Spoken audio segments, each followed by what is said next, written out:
O maior inimigo da sua fé não é o pecado, não é o diabo, não é o mundo lá fora, é o sofá.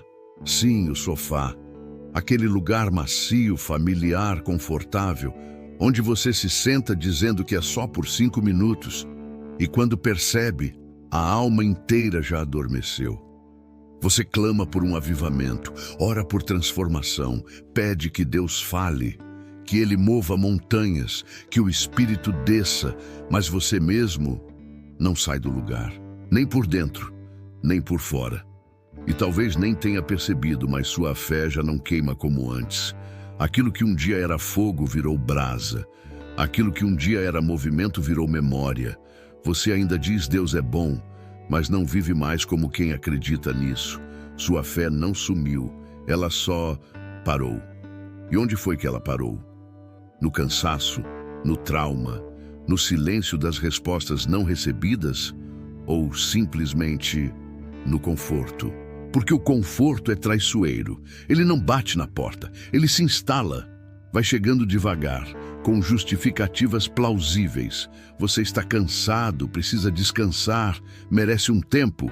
E sim, descanso é bíblico, mas o que você chama de descanso pode ter virado anestesia. A pausa virou rotina, a rotina virou estagnação. E agora a sua alma está adormecida em pé. Foi assim também com os discípulos no jardim do Getsêmani. Jesus pediu apenas que vigiassem por 1 hora, mas o sono venceu. Você ainda vai à igreja, ainda canta, ainda diz amém, mas a conexão foi enfraquecendo. Primeiro, você parou de chorar no louvor. Depois, parou de anotar as pregações. Depois passou a chegar atrasado. Depois começou a faltar. Depois parou de abrir a Bíblia. E agora, você se acostumou. Acostumou com o vazio, com a ausência de fogo, com a fé morna. Você não está caído, mas também não está em pé. Está parado, e a alma parada apodrece. A fé que não se move, se esfria, aos poucos, sem escândalo, sem barulho, sem ninguém notar. Só você sabe. E talvez nem você tenha nomeado isso ainda. Só sente um peso no peito, uma ausência de expectativa, um cansaço que o sono não resolve, uma sensação de que está tudo bem, mas nada está bom. Isso não é físico, isso é espiritual. Grandes homens de Deus já passaram por esse vale. Elias, depois de vencer os profetas de Baal, fugiu para o deserto e pediu para morrer. Davi, em seus salmos, confessou que havia dias em que a alma dele estava abatida. Por que estás abatida, ó minha alma? Por que te perturbas dentro de mim? Pedro, depois de andar sobre as águas e ver o Cristo ressurreto, voltou a pescar. Não porque era fraco, mas porque estava exausto. E o cansaço não afeta só o corpo, ele afeta o espírito. E quando a alma se cansa, a fé se cala. Mas há esperança, sempre há, porque Deus não desiste de quem parou.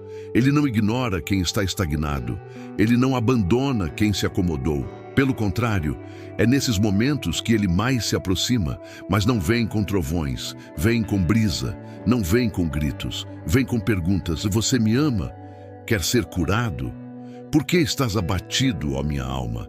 Porque Deus não empurra, Ele convida, Ele desperta, Ele chama e Ele está te chamando agora. Foi assim com Elias. Deus não o repreendeu por ter fugido, não o condenou por ter pedido a morte. Primeiro, permitiu que ele dormisse, enviou um anjo para alimentá-lo, cuidou do físico para depois cuidar do espiritual. E só então, na caverna do Monte Horebe, veio falar com ele, não no vento, não no terremoto, não no fogo, mas na brisa suave. Foi assim com Pedro também. Jesus não o confrontou publicamente. Preparou um café da manhã à beira da praia, assou peixe nas brasas, criou um ambiente seguro e só então perguntou 3 vezes: Tu me amas? Cada pergunta era uma chance de restauração. Cada resposta era um passo de volta para casa. Você não precisa fazer barulho para voltar. Não precisa postar foto de Bíblia aberta, nem anunciar jejum nas redes sociais. Voltar é discreto, é secreto, é silencioso. Começa com uma oração sincera, um louvor sussurrado, uma lágrima contida, um coração quebrantado. E esse retorno é tudo que o céu espera, porque quando um justo se levanta, o céu inteiro se move. E talvez você esteja esperando voltar a sentir para então recomeçar. Mas é o contrário. Você precisa recomeçar para voltar a sentir. Porque fé não é emoção. Fé é semente, e semente não sente. Semente cresce no escuro, sozinha, enterrada, mas viva. Assim está sua fé, enterrada, sim, mas ainda viva, ainda possível, ainda despertável. Você pode ter parado, mas Deus nunca parou de te olhar. Ele continuou no mesmo lugar, esperando o seu próximo passo. Como o pai do filho pródigo, ele não correu atrás, mas todos os dias olhava para o horizonte, esperando que o filho lembrasse, que sentisse saudade, que decidisse voltar. E quando o filho ainda estava longe, o pai correu. É isso que Deus faz. Ele espera até o momento em que você dá um passo. E então, ele corre, ele abraça, ele restaura. Mas talvez você ainda esteja travado, com medo de levantar e não conseguir continuar, com vergonha de voltar e ser o mesmo, com dúvidas se Deus ainda te quer, se Ele ainda se importa. Porque a dor do tempo parado é essa. Ela cria uma distância que parece impossível de atravessar. A alma acostuma com o silêncio, e o silêncio começa a parecer natural. Só que não é. Deus não te chamou para sobreviver em silêncio. Ele te chamou para viver em plenitude. É como o paralítico do tanque de Betesda, 38 anos deitado, tanto tempo que a condição virou identidade. E quando Jesus perguntou se ele queria ser curado, a resposta não foi um simples sim, foi uma explicação de por que ele não conseguia. Talvez seja assim com você. Tanto tempo parado que já nem lembra como é andar. Tanto tempo em silêncio que já nem sabe como orar. Tanto tempo longe que já nem reconhece o caminho de volta. Mas Jesus não pediu explicações, simplesmente ordenou: levanta-te. E se você sente que perdeu muito tempo, saiba que Ele pode restaurar. Joel 2:25 diz: restituirei os anos que foram consumidos pelo gafanhoto. Deus não apenas perdoa o passado, Ele o redime. A oração mais poderosa que você pode fazer hoje é: Senhor, eu quero voltar a sentir. E essa simples frase pode quebrar anos de paralisia, porque Deus não está longe. Ele só espera um espaço, um gesto, um movimento interior. Ele não invade, ele convida.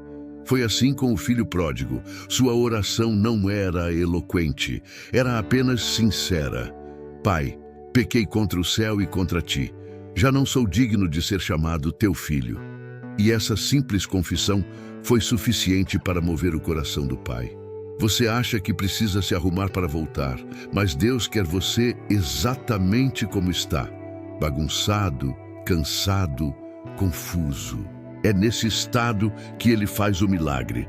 Porque Ele não transforma quem finge estar bem. Ele cura quem confessa estar quebrado. Jesus não esperou que o leproso se curasse para tocá-lo. Tocou-o para curá-lo. Não esperou que o paralítico andasse para chamá-lo. Chamou-o para que andasse. Talvez a sua alma esteja como uma casa abandonada, com poeira nos cantos, janelas fechadas, luz apagada. Mas Deus não tem medo de entrar nesse lugar. Ele entra, acende a luz, abre as cortinas, tira o peso do ar. Ele não condena a bagunça, ele começa a limpar. E faz isso com paciência, com amor, com graça. E quando ele entra, as coisas começam a ganhar cor de novo. Você volta a perceber a beleza de uma oração simples, a profundidade de um louvor antigo, o valor de um versículo já lido 1000 vezes. A presença volta a ser sentida não nos eventos grandes, mas nos detalhes, no vento da manhã, no silêncio da madrugada, no toque da palavra. É assim que começa o retorno, devagar, silencioso, real. O mesmo Deus que andava com Adão no jardim ainda quer andar com você, no seu jardim, no seu hoje, no seu caos. E nesse processo de volta, não espere a aprovação dos outros. Nem todos vão entender. Nem todos vão celebrar. Alguns até vão julgar, mas Deus não olha para trás para decidir seu futuro. Ele olha para o seu coração agora. Não se compare com ninguém. O ritmo da sua restauração é único. O que importa é continuar andando, mesmo devagar, mesmo tropeçando, porque a fé não é sobre velocidade, é sobre direção. E sim, haverá dias difíceis, dias em que a vontade de desistir será maior que a de continuar. Dias em que a voz da acusação vai gritar mais alto que a da esperança. Mas nesses dias, lembre-se, Deus nunca prometeu facilidade. Ele prometeu presença, e a presença dele é suficiente. Você não precisa provar nada, não precisa mostrar resultados rápidos, só precisa se manter perto, porque quanto mais perto dele, mais a alma encontra sentido. E quando a alma encontra sentido, a vida ganha direção. E talvez, depois de tanto tempo parado, o simples fato de você estar aqui agora, sentindo esse desconforto interior, já seja o começo da virada. Porque a inquietação que você sente pode ser o Espírito te chamando de volta, sussurrando no fundo da sua alma: você ainda é meu. A alma que se levanta após o tempo adormecida não volta igual. Ela volta marcada, mas também fortalecida. Porque há uma maturidade que só vem da dor, uma sabedoria que só nasce no silêncio, um tipo de fé que só se forma quando tudo parece estar perdido. E talvez você esteja passando exatamente por esse processo, sentindo como se tivesse sido esquecido, deixado de lado, sem direção. Mas não foi castigo, foi solo. Solo onde a raiz da sua fé foi cavando mais fundo. E é aqui, nesse ponto da caminhada, que muitos recuam. Porque o retorno exige mais coragem do que o começo. É mais difícil recomeçar do que começar.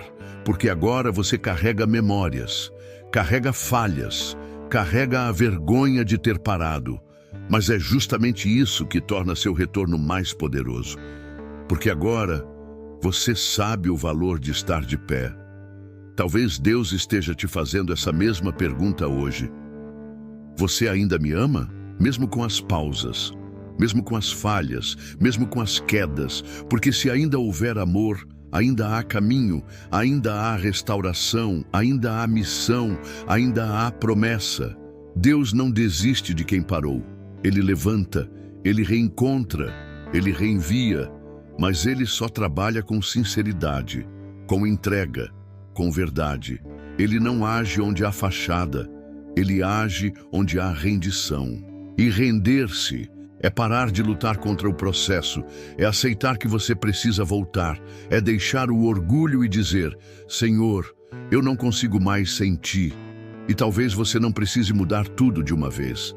Talvez a volta comece com 5 minutos de oração por dia, com um louvor no fone de ouvido antes de dormir, com a leitura de um versículo por manhã. Pequenos gestos, mas sinceros. E sinceridade tem mais poder no céu do que performance. Você não precisa de um grande retorno, precisa de um retorno verdadeiro. E a verdade, mesmo pequena, abre portas gigantes no reino espiritual. A sua história com Deus não acabou. Esse capítulo de pausa não é o fim. E se você ainda está aqui, ouvindo até agora, é porque algo em você ainda pulsa, ainda crê, ainda deseja, ainda tem sede. E isso é tudo que Deus precisa. Ele nunca precisou de perfeitos. Ele sempre chamou sedentos, cansados, feridos, gente real, gente que sente, gente que já caiu, mas quer se levantar. E é isso que Ele está dizendo agora. Levanta, não com peso, não com culpa, mas com esperança, com leveza, com fé. Levanta da apatia, levanta da dúvida, levanta da frieza, levanta da autopunição, levanta da estagnação. É o mesmo chamado que Jesus fez a tantos durante seu ministério terreno. Levanta-te e anda. Porque no reino de Deus, levantar-se não é apenas um movimento físico, é uma declaração espiritual. Volta, sem medo, volta sem se justificar, volta com o coração na mão, volta como filho, volta como alguém que sabe que pertence, volta porque o Pai ainda está de braços abertos. E quando você der esse passo, por menor que seja, o céu inteiro vai se mover, porque Deus nunca deixou de acreditar em você. E essa é a hora da virada. Davi escreveu: os que semeiam em lágrimas, com júbilo ceifarão. Talvez seja isso que você está vivendo agora, um tempo de semeadura, um tempo de lágrimas, mas a promessa é clara, a colheita virá, a alegria retornará, porque nenhuma semente plantada no reino de Deus é desperdiçada. Seu passo de retorno não precisa ser um grande feito, não um gesto heróico, apenas um movimento sincero na direção certa, um sussurro de arrependimento, uma lágrima de saudade, um desejo genuíno de voltar para casa. E isso é o suficiente para mover o céu, para alegrar o coração do Pai, para iniciar o processo de restauração. Cada dia é um novo começo com Deus. Cada manhã é uma nova oportunidade. Cada despertar é um novo convite para recomeçar. Não importa quantas vezes você tenha falhado, a misericórdia de Deus se renova a cada manhã. Seu amor nunca se esgota. Sua paciência nunca acaba. Sua graça nunca desiste. E se você decidir dar esse passo, se decidir abrir o coração novamente, saiba que não estará sozinho. O mesmo Espírito que levantou Jesus dentre os mortos habita em você. O mesmo poder que dividiu o Mar Vermelho está à sua disposição. E esse Espírito, esse poder, esse amor, é tudo que você precisa para recomeçar, para se levantar, para voltar a caminhar. Porque no fim das contas, a fé não é sobre nunca cair, é sobre sempre se levantar. Não é sobre nunca duvidar, é sobre continuar crendo apesar das dúvidas. Não é sobre nunca parar, é sobre sempre recomeçar. E hoje pode ser o dia do seu recomeço. Não porque você é forte, mas porque Ele é. Não porque você é fiel, mas porque Ele é.